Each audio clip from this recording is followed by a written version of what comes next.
So 23,000 Americans voted in a Tea Party straw poll hosted by the Tea Party Patriots after a conference call with the candidates making their pitch why they should be the nominee. Now listen closely here. First, Newt Gingrich on spending and the budget. Then Mitt Romney's pitch on health care.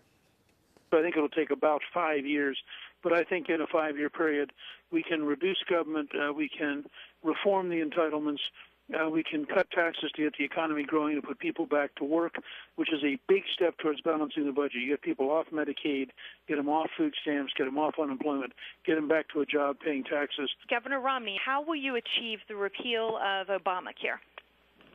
Well, of course, it depends in part on what the makeup of the House and the Senate is, but to stop Obamacare in its tracks, on day one, I will issue an executive order directing the Secretary of Health and Human Services to grant a waiver from Obamacare to each of the 50 states. All right, now the woman asking the questions there was Beth Martin. She's with me now, the national coordinator, co-founder of the Tea Party Patriots. And Beth, good morning to you down there in Atlanta, Georgia. Good morning. Thanks for having me. You know, Newt Gingrich won that straw poll.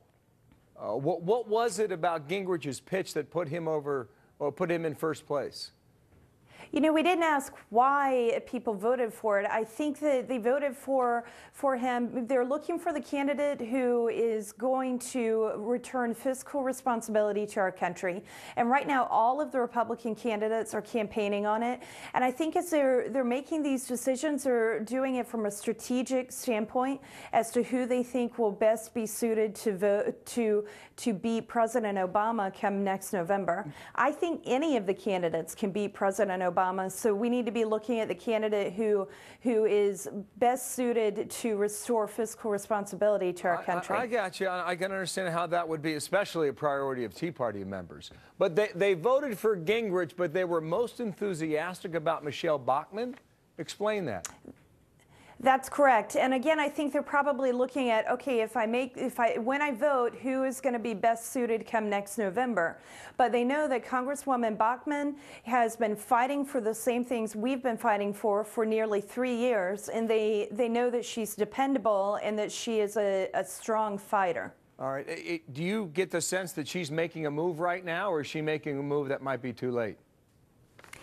No, I think that what we're seeing with the polls and what you were just talking about, there's been such an up and down throughout all the polls. Not a single vote has been cast yet and won't be for another 14 days. And so we just have to wait and see. I think all the candidates have an opportunity, including Congresswoman Bachmann. Well, Gingrich came at 31%, Bachmann 28%, and Mitt Romney at 20% in that polling. Rick Santorum was involved too, right? He finished well behind. Was it 3%, was it?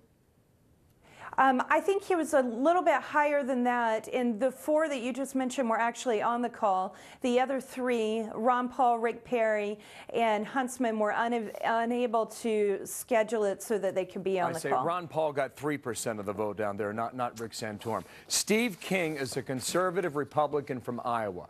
He carries a lot of weight in the caucuses 2 weeks from today.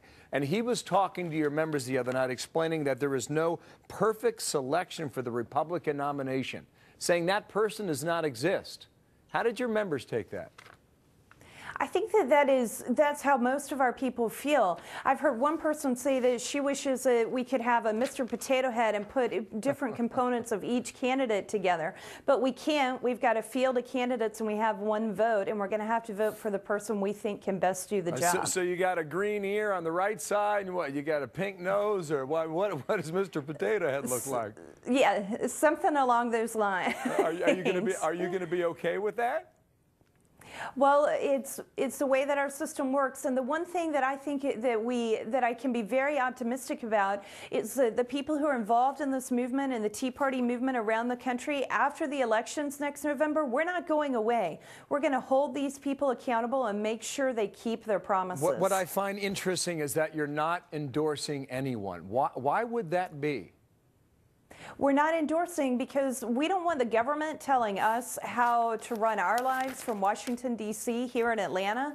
And people around the country don't want me from Atlanta telling them how to vote in Indiana or Iowa or New Hampshire. We have brains and we can make our own minds up. Thank you for your time today, okay? And a Merry Christmas to you. Thank you. I guess You the too. lesson is vote.